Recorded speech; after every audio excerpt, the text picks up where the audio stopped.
presentes dentro de organismos vivos, ou que já foram vivos alguma vez. Então, por exemplo, você vai numa rocha, os elementos químicos presentes na rocha não são esses, não é o carbono, o hidrogênio e o oxigênio, outros elementos. Então, toda vez que você quiser achar vida, então você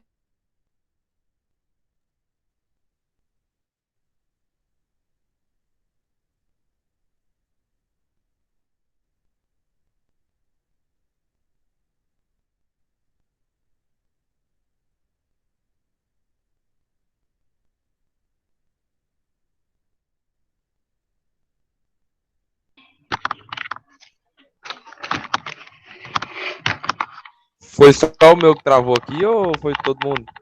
Travou de todo mundo, mas já destravou. Não, foi o meu também. Pronto, você desliga a televisão e comam. Desligam a televisão e comam calado.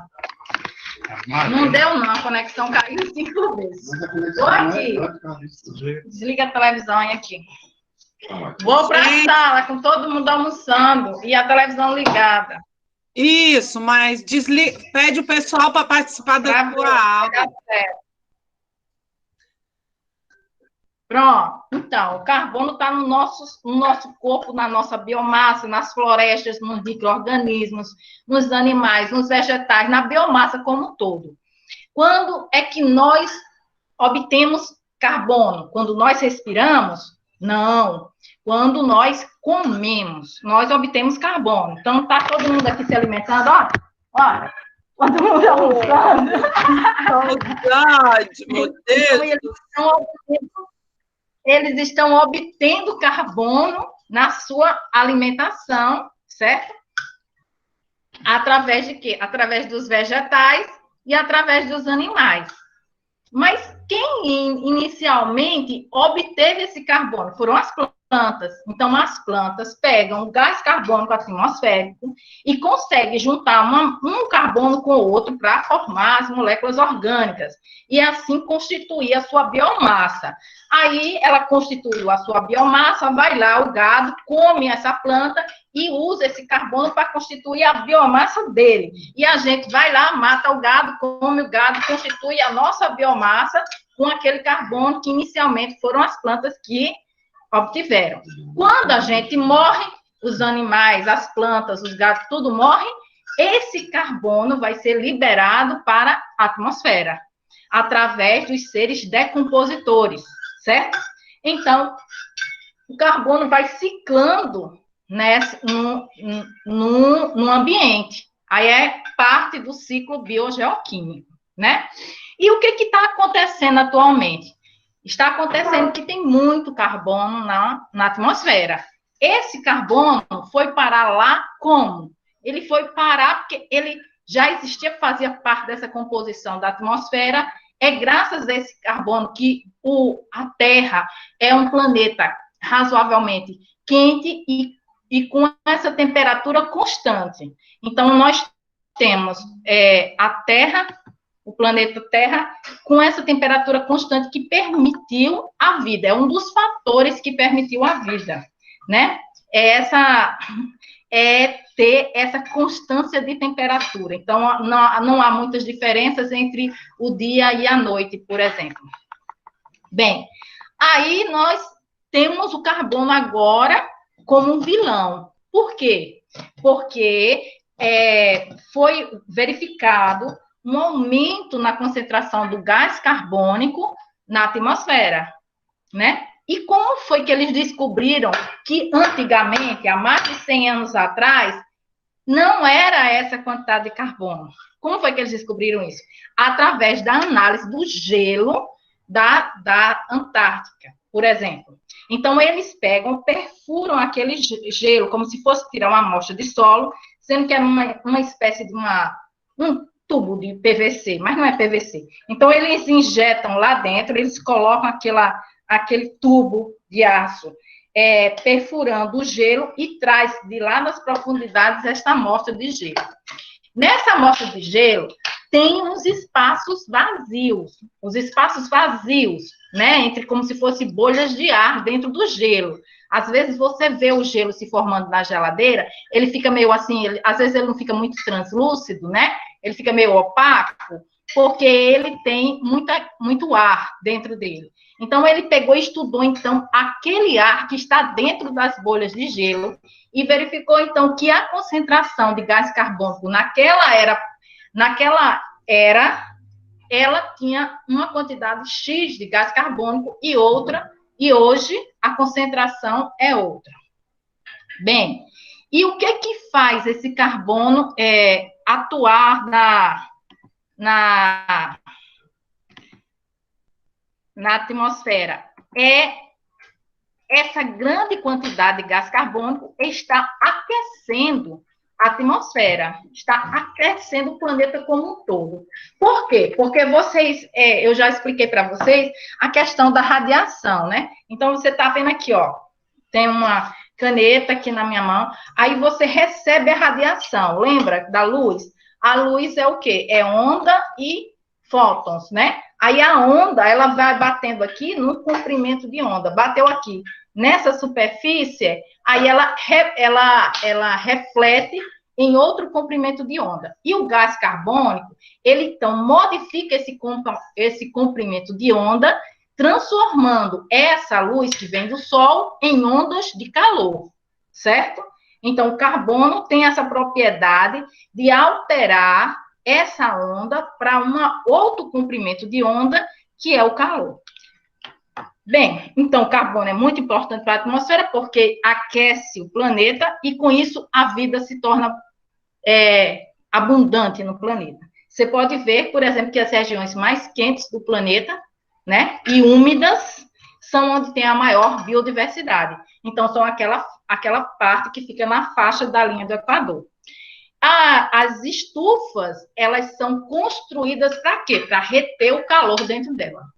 Nós vivemos num país tropical e a estufa é só mesmo para proteger as plantas. Mas se vocês tiverem tido a oportunidade de ir lá na estufa do IF, vocês viram que lá você vai suar que só...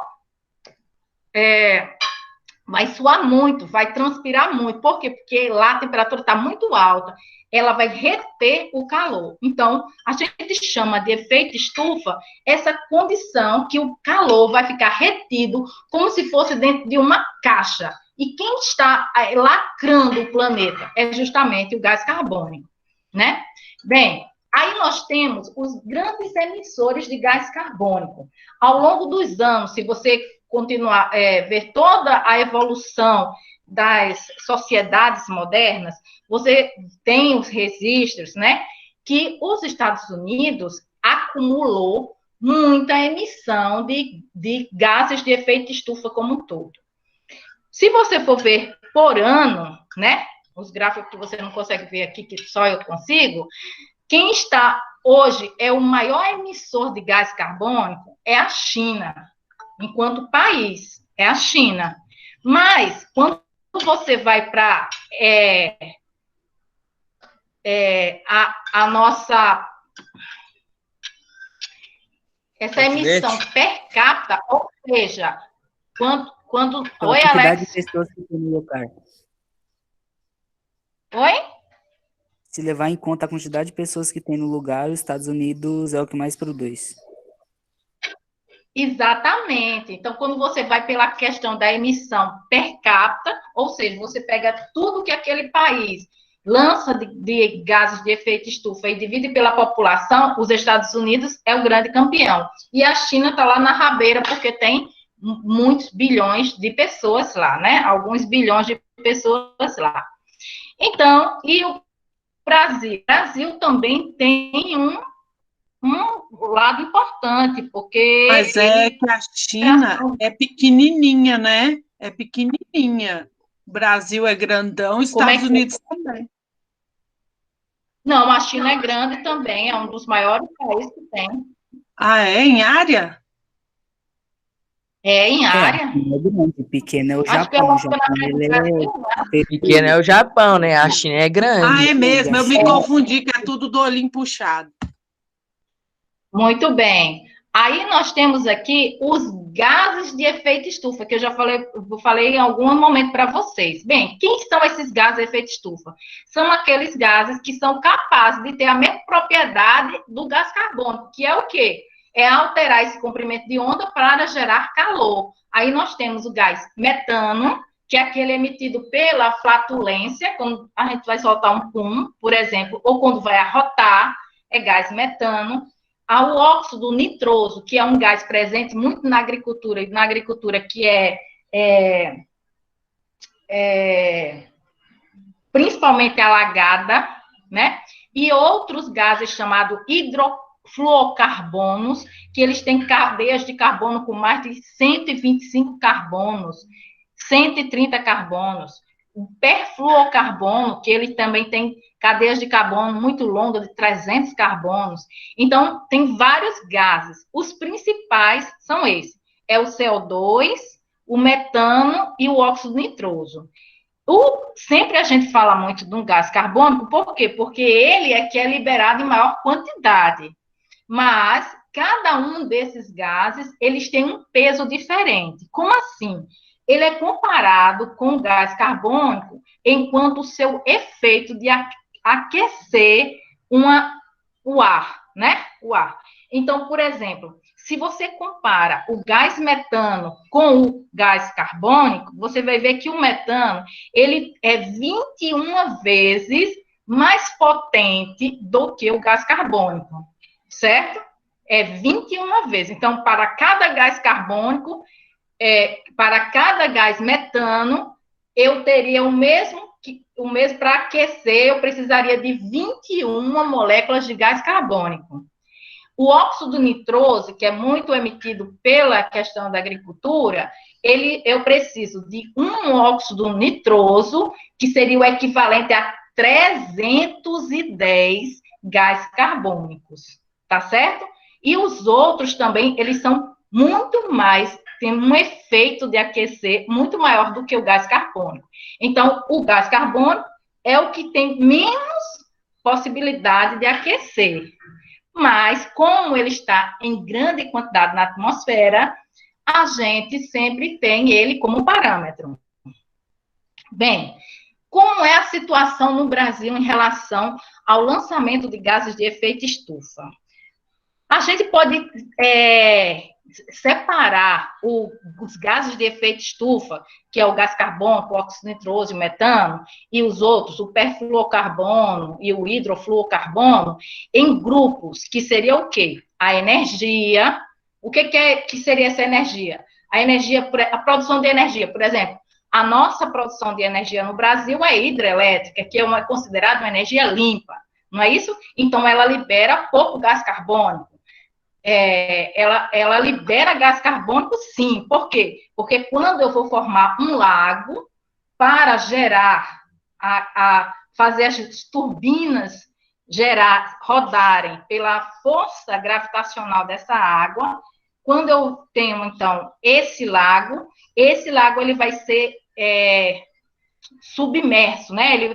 Ele vai pegar uma área que era antes uma floresta, vamos dizer, e essa floresta ela vai ser inundada. Então, a decomposição dessa floresta dentro do lago vai gerar também CO2, vai gerar também gases de efeito estufa. Então, energia. Quando a gente, por exemplo, tem uma crise energética, aí a gente pega e lança as usinas térmicas. O que as usinas térmicas usam? Carvão, não é isso? Então, ela já lança mais gases de efeito estufa. Lenhas, então, mais gás de efeito estufa. Então, energia é um dos setores que gera o lançamento de gases de efeito estufa. O outro é a agropecuária, né? A agropecuária também é um dos setores que lança os gases de efeito estufa, né? Ou seja, agricultura irrigada, a produção de fertilizantes, tudo isso aí gera a liberação de gases de efeito estufa. O outro setor é o setor de resíduos, né? O setor de resíduos é o quê? É do esgoto, por exemplo, das cidades, né? é o setor de resíduos. Depois, processos industriais, né? A indústria. E, por último, mudança do uso da terra. Eu vou fazer mais uma tentativa, gente.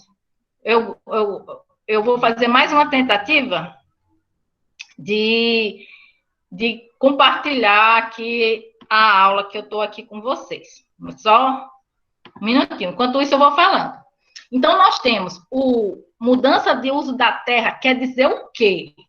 Quer dizer que uma área que antes ela era ocupada pela agricultura, né? Ou foi mudada, ela era floresta. Ela era floresta, ela muda agora para desmatamento, para uma terra nua ou para uma terra de agricultura, tá certo? Conceder as permissões para compartilhar a terra. Eu não sei o que é isso não, gente, que está aparecendo aqui para mim não, viu? Tá, vai ficar assim mesmo, sem apresentação, que não está dando certo não. Então, toda vez que eu pego, desmato a floresta e coloco a agricultura, eu altero o solo e libero uma grande quantidade de CO2. Então, mudança de uso da terra é o principal fator no Brasil de liberação de gases de efeito estufa. Então, eu tenho uma tabela aqui que vocês não estão vendo, mostrando a liberação de gases de efeito estufa até 2014, certo? Mostra para nós. Não consigo compartilhar de jeito nenhum, gente. Depois você libera isso para os meninos. Com certeza, eu mando para vocês. Então, de 2000 até 2008, nossa, mudança do uso da terra era o grande vilão dos gases lançados pelo Brasil, certo? Aí, 2009, 2011, 2012, 2013, diminuiu. Ficou mais ou menos tete a tete com agricultura e energia, certo? Então, mudança do uso da terra, tradicionalmente no Brasil, é um vilão em relação à liberação dos gases de efeito estufa. E esse vilão apareceu e o Brasil assinou acordos internacionais dizendo que iria diminuir a sua emissão de gases de efeito estufa. E observando esse gráfico e com esses acordos que foram assinados, o Brasil mostrou, né, até o ano de 2017, que realmente ele diminuiu a sua emissão de gás de efeito estufa. E por que ele diminuiu? Porque ele diminuiu o desmatamento. Então, foi um acordo internacional que o Brasil assinou para diminuir o desmatamento. Ao diminuir o desmatamento, nós temos uma menor diminuição do gás de efeito estufa. Agora, eu quero que vocês me respondam.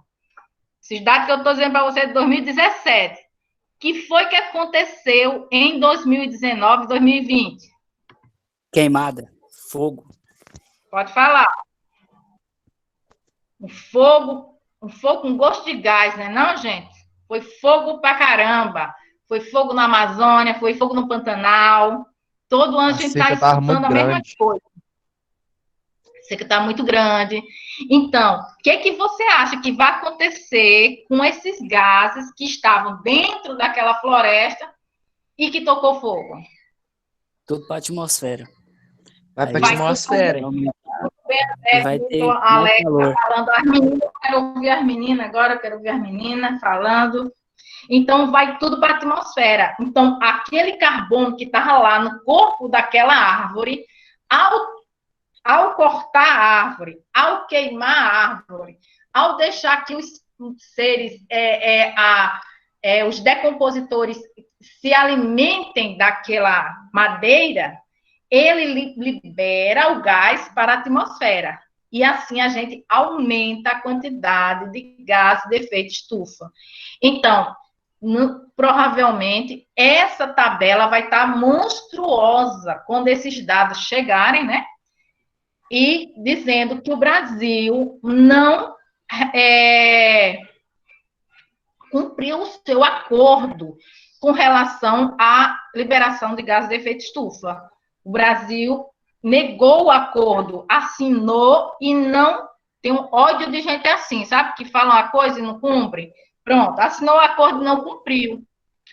Bem, o que nós também escutamos muito a respeito dessa pandemia, que eu fiquei tão animada quando apareceu aquele negócio de diminuir a poluição na China, acharam cisne nos canais de Veneza, etc. e tal. Então, os dados estão mostrando que os países desenvolvidos com a pandemia diminuíram a emissão de gases de efeito estufa. Não foi um alento para a gente? Foi massa, né? Pelo menos a mãe natureza, eu sempre digo que a mãe natureza é uma mãe severa. Ela dá-lhe. É a cobrança que ela faz com aqueles que maltratam ela. É mesmo. Bem, o errado é cobrado. Com toda certeza. Muito bem, Lara. Obrigada por você entrar e você conversar. Eu quero as outras também falando, viu, gente? Aí, tô achando as meninas muito caladas. Então, essas emissões dos países desenvolvidos diminuíram, enquanto que as do Brasil, por exemplo, aumentaram, né? Por causa dessas queimadas avantajadas que aconteceram. Porém, nos outros países, o grande fator que são responsáveis pela emissão de gases de efeito estufa, os países ricos, não é a mudança de uso da terra. Alguém pode dar um chute? O que é? Vamos lá, nós temos a agricultura, mudança do uso da terra, resíduo, que é o esgoto, né? E energia. Qual desses fatores? Hã? Eu não entendi a pergunta. A pergunta é assim. É porque estava travando. Ok. Os países desenvolvidos, eles têm... quem são os grandes responsáveis pela emissão de gases do efeito estufa? Qual é o setor? Qual é o setor? É o setor da energia? É o setor da agricultura? É o setor do resíduo? É o setor do uso da terra? Transporte. Oi? Transporte. Ah, vocês estão pensando aí, né? É o setor da energia, viu, gente? É o setor da energia, que eu poderia colocar também como transporte. Mas o setor da energia, que é gerar emissão, porque tem muitos usinas termoelétricas, eles não têm usinas como a do Brasil, com essa riqueza de usina hidrelétrica, né? Eles precisam alimentar também seus carros, então é o setor da energia que é o grande responsável nos países desenvolvidos pela emissão dos gases de efeito estufa. Mas se você, por exemplo, pensar assim, olha, a Nova Zelândia, quem é o grande responsável lá pela emissão de gases de efeito estufa na Nova Zelândia? Alguém bota dar um chute aí? Qual é o setor lá que mais vai gerar? Descarte de lixo? Não, é o setor da agricultura. Por quê? Porque a agricultura, ela tem a questão do gado e dos ruminantes. Então, lá na biologia, não sei se vocês já viram ou não. Mas eu já falei isso na sala de aula. Aí eu tenho os ruminantes, né? Que são aqueles animais que têm o estômago dividido em 4 partes e que ele vai fazer um processo de digestão muito lento, né? E tem umas bactérias que estão lá dentro do rumen dele, e essas bactérias servem para destruir as cadeias de carbono dos vegetais que aqueles ruminantes comem. E quando ela destrói aquelas cadeias de carbono, é produzido um gás, aquele arroto, né? e as flatulências, que a gente conhece como pum. Então, esses animais ruminantes, que são quem? O camelo, mas na Nova Zelândia não cria camelo. A cabra, mas Nova Zelândia não cria cabra. Mas o gado e a ovelha, né? Elas produzem muito desses gases de efeito estufa. Então, a agropecuária na Nova Zelândia tem um papel importante na liberação do gás de efeito estufa. Nós sabemos que no Brasil, o setor importante é a mudança do uso da terra. E nos países ricos, é a questão da energia. Então, para cada país que tem as suas características, eu vou ter uma contribuição maior ou menor de determinado setor. Certo? Então, continuando. Bem, aí nós temos toda a mudança que o Brasil passou, né? E esses gases que são lançados. Aí vou passando aqui, peraí, só um minuto. Bem, aí nós temos a questão da Amazônia.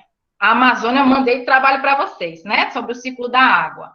Então, nós vimos lá sobre os rios voadores. Alguém quer falar sobre os rios voadores?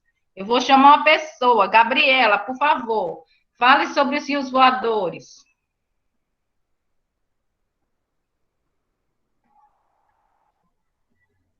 Tainara, fale sobre os rios voadores. Eu nem sei o que é isso. Bora, gente.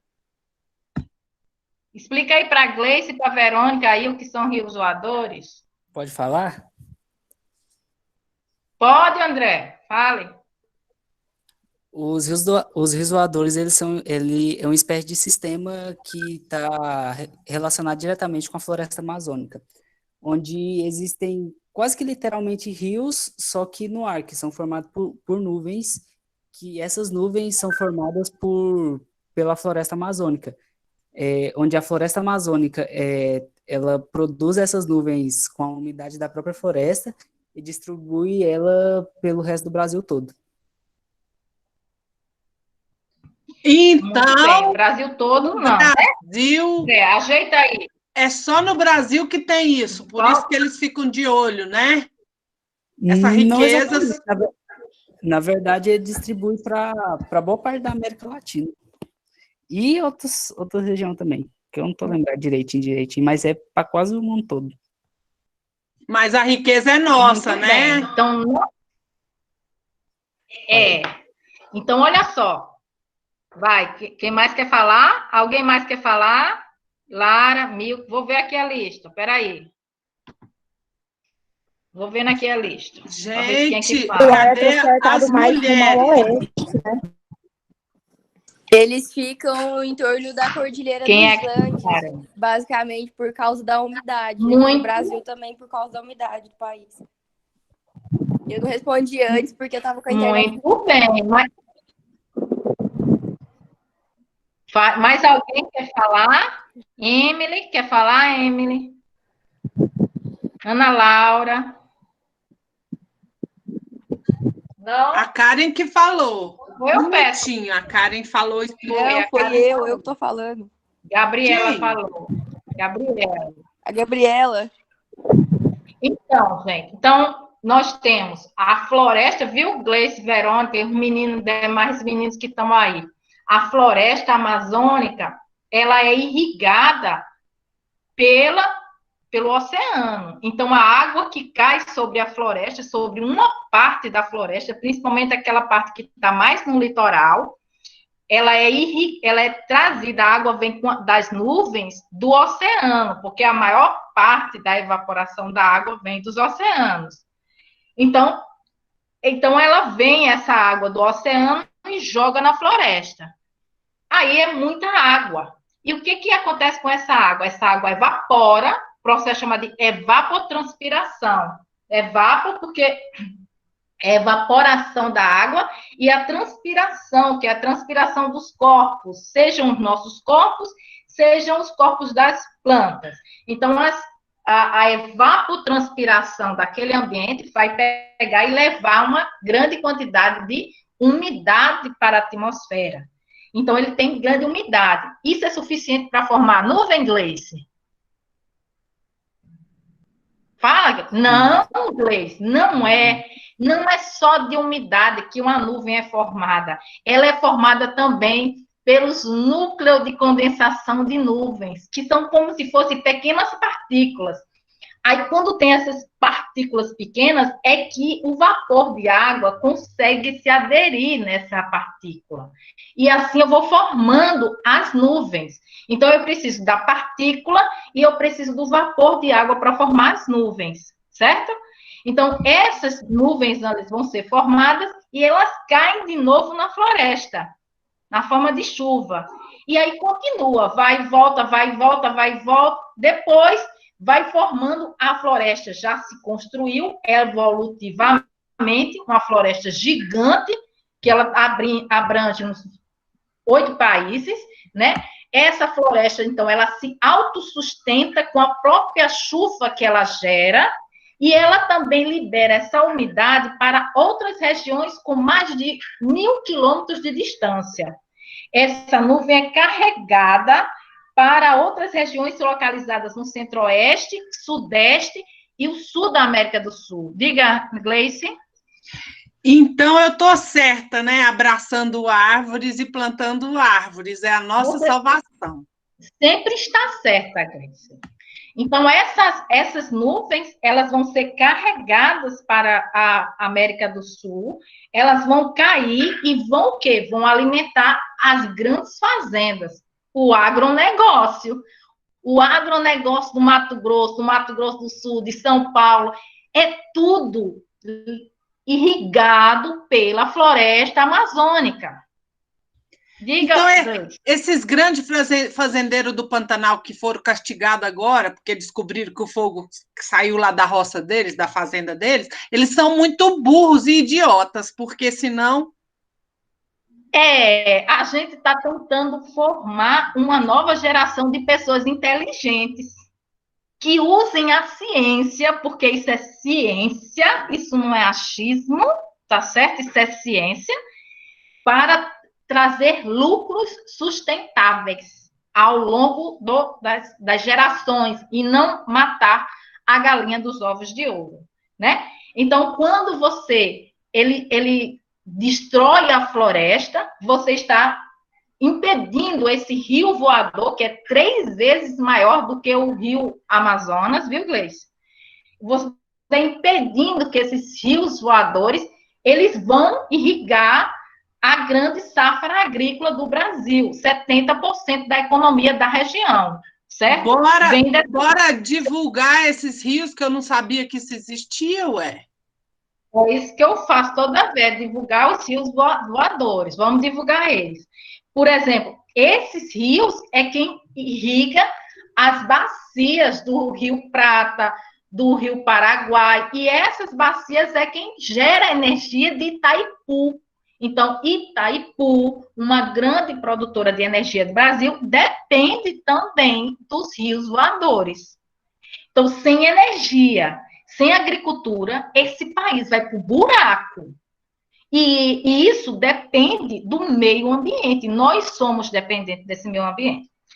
Então, além de perder os rios voadores, essas queimadas estão expondo aquelas árvores que foram cortadas à decomposição. Então, aquele carbono que estava preso no tronco das árvores, agora vai ser decomposto e a decomposição vai liberar, então, CO2 para a atmosfera. Então, além de perder os rios voadores, nós vamos aumentar os efeitos da mudança climática. E, com isso, vai ter um prejuízo muito grande. Que prejuízos são esses? O prejuízo agrícola, porque eu vou alterar as temperaturas de colheita, né? Então, não vou ter espécies...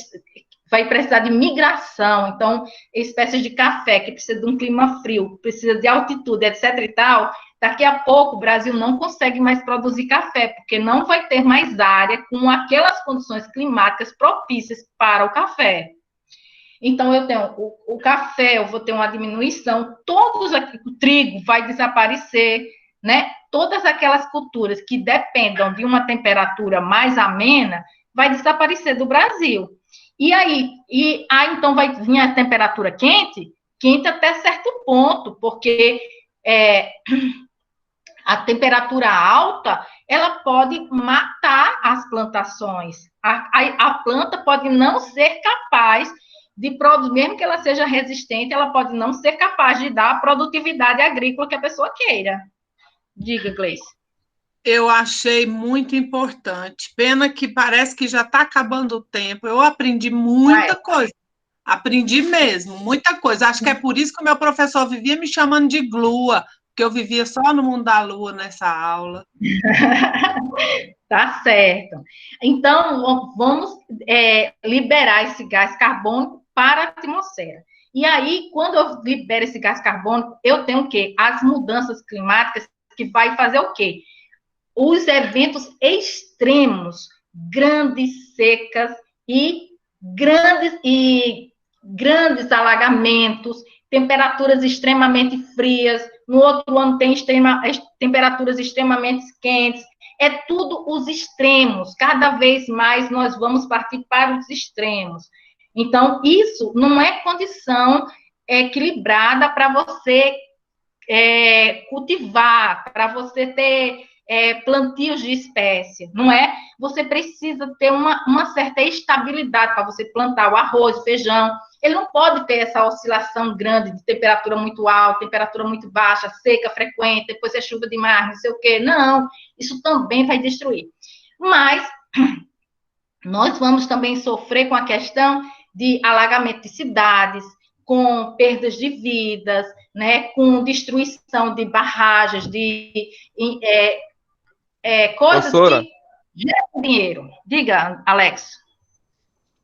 Se o mundo continuar desse jeito, quantos anos é para a Antártica descongelar? Meu bem, já está, né? Está numa situação muito triste, viu, Alex? A questão é a seguinte. Nós temos aquele que foi chamado de... Só para finalizar, viu, gente?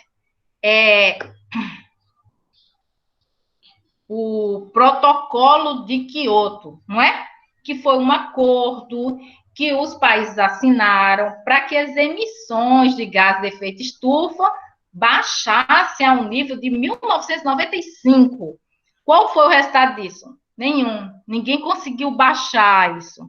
Então, ele colocou uma meta muito alta que nenhum país conseguiu alcançar.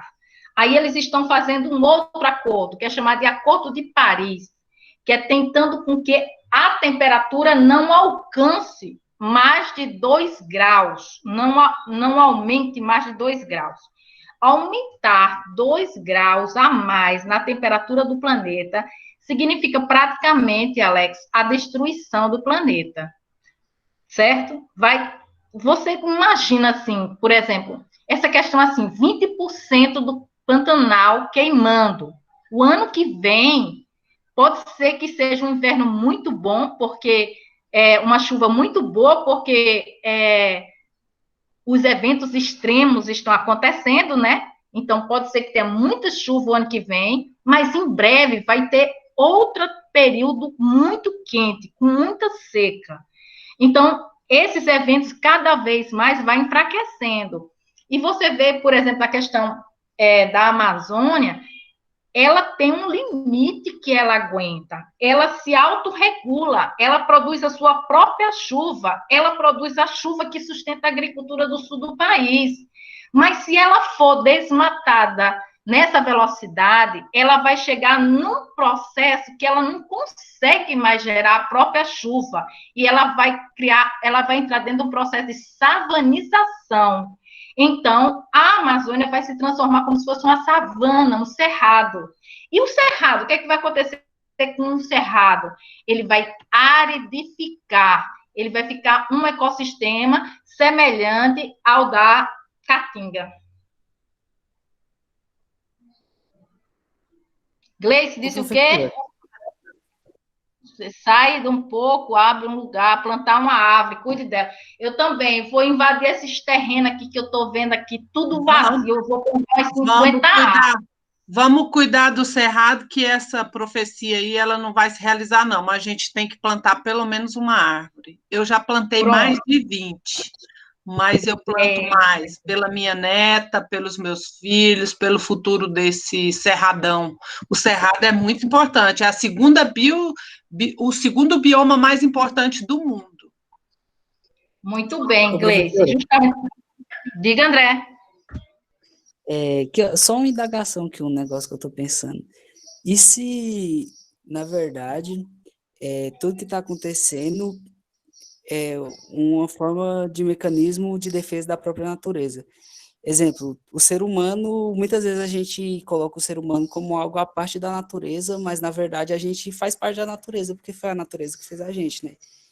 E se na verdade tudo essa questão de aumento do efeito estufa, mais gás carbônico, é algo que a própria natureza está fazendo para meio que ter uma extinção em massa, tanto do ser humano quanto de outras espécies, para meio que criar uma nova fase, tipo, uma nova fase da Terra, algo do tipo assim. Acho que eu penso que isso é possível. Gleice, o que você acha aí que o André falou? Vou buscar aqui a chamada aqui para fazer para você. André e todo mundo, né? Existem várias teorias, né? Essa eu acho que é a malthusiana, não é, André? Me diga se eu estiver errada. Sei lá, eu só estou falando mesmo. Jura? Eu achei que era embasada em Malthus. Mas essa teoria cai por terra, porque nós já usamos vários meios de utilização dos recursos, tanto os recursos hídricos, enfim, todos os recursos da natureza, a gente já consegue, com a nossa inteligência, utilizar com equilíbrio. Só falta isso, utilizar com equilíbrio. A natureza só fala para a gente tem que saber ouvir. Né? Se está muito difícil, se esse ano foi muita queimada, esse ano também foi um ano que a gente estava dentro de casa para ver isso acontecer. Talvez a gente não teria olhado tão bem para o meio ambiente se a gente não tivesse com esse risco desse vírus. Então, como a Socorro falou, existem as partes boas dessa pandemia, né? Então, a gente pode sair. Quando eu falei saia aí perto de você, eu falo para os meus alunos do primeiro ano e do meu projeto de extensão com os índios, que a gente vai reconstituir toda a área do rio, da terra que eles conseguiram recuperar. Então, é isso mesmo, é de verdade, eu não estou louca, não. Faz bem plantar, faz bem para você e faz bem para o futuro. E a gente derruba essas teorias malthusianas aí que não vão acontecer, não. Não acredito, não. Então, gente, eu vou fazer aqui a chamada. Eu queria, sim, só que alguém respondesse onde está escrito, ou então pelo áudio mesmo, tá? Se a pessoa está presente ou não. A turma aqui, a turma B, segundo B, tá bom? Segundo não, B. A gente é o segundo A. A gente é o segundo A. Eu sei, mas eu vou fazer o B e depois eu faço o A, tá bom? Faz então, o primeiro. B. Ai, meu Deus, só porque tu não estava bem. Simbora. Vamos, o A primeiro. Alex, não some não, viu? Ninguém sai. É o pontinho a mais do Alex. Ana Laura, tá presente, Alex? Estou presente. Muito bem, Ana Laura. André? Nessa hora todo mundo responde. Aqui. Edilson? Rapaz, o Edilson tá até hoje sem um chip do governo. Ou governo incompetente. Eduarda?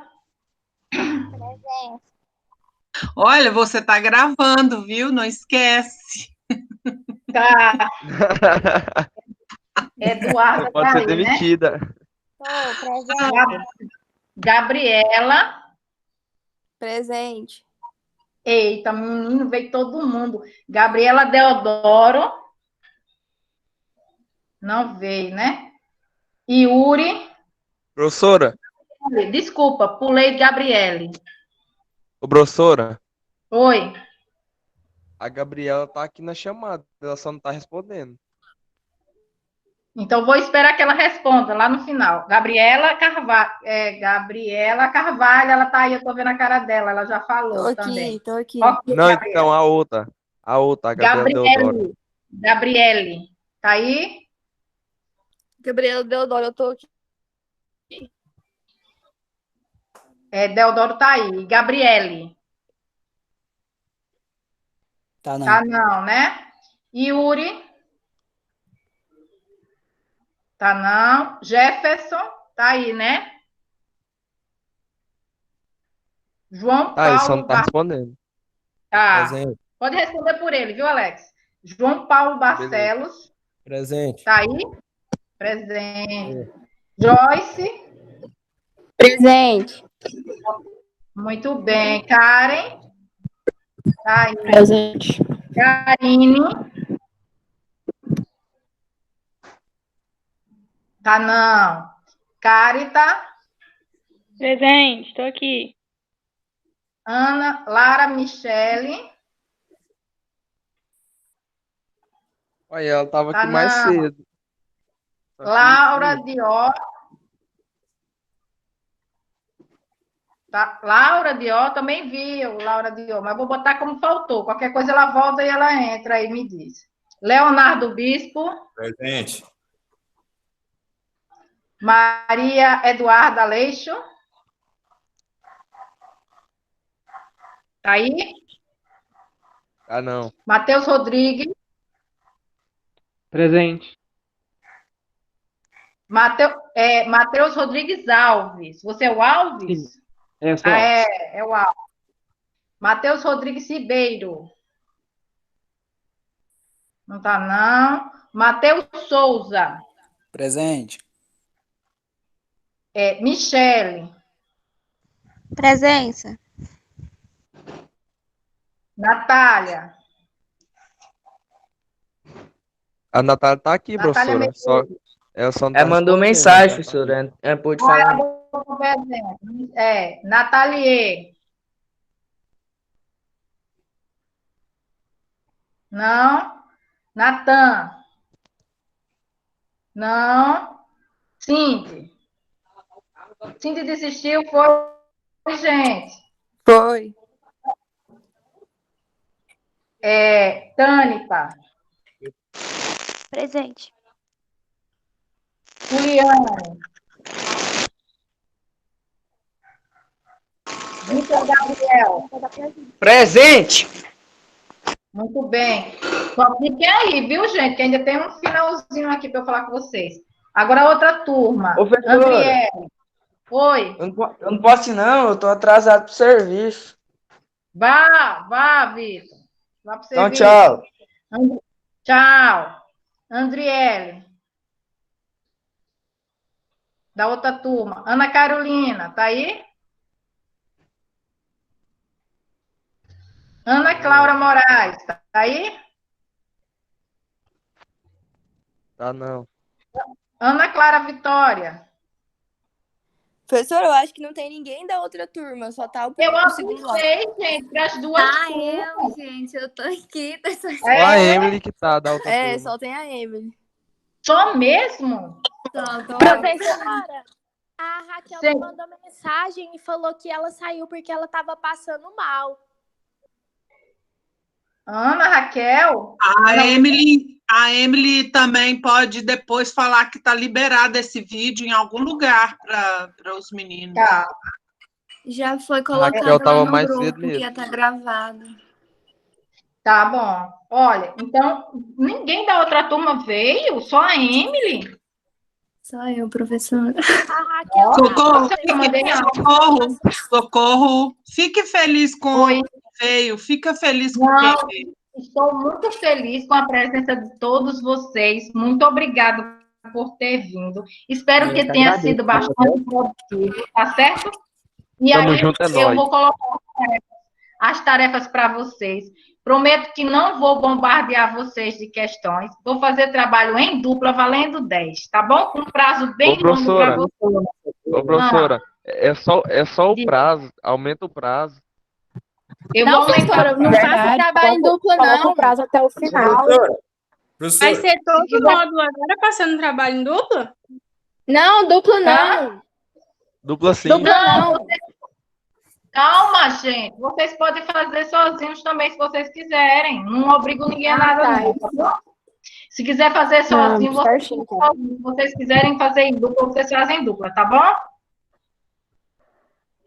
Beleza. Fica à vontade, tá? Bem melhor. Faz assim. Então, gente, muito obrigada por todos vocês. Eu queria colocar um galinho de esperança nessa nossa conversa de hoje, viu, Gleice? Eu queria dizer também que, às vezes, as pessoas estão muito preocupadas com soluções mirabolantes em relação às mudanças climáticas. Porém, essa solução mirabolante não vem. Ela vem de nossas ações. E uma das ações que a gente pode fazer é a conservação do solo. Então, esse é um assunto para a gente tratar em outra aula. Muito obrigada pela presença de vocês. Professora, estou muito feliz com vocês todos. Diga, quando Alex. tem sua outra aula? Quando é a próxima aula da senhora? Eita, peraí. Ai, Alex, eu mando um recado. Eu mando lá, tá bom? Tá bom, então. Mas aí eu vou gravar de novo. A próxima aula síncrone também vai ser nesse mesmo estilo, que eu achei que é muito mais produtivo do que eu ficar falando para as galinhas. Viu? Tchau, gente. Tchau, Professor. beijo, fique com Deus. Beijo. Tchau. Até a próxima aula. Uma boa tarde, senhora. O povo saindo. Tchau, gente. Hã?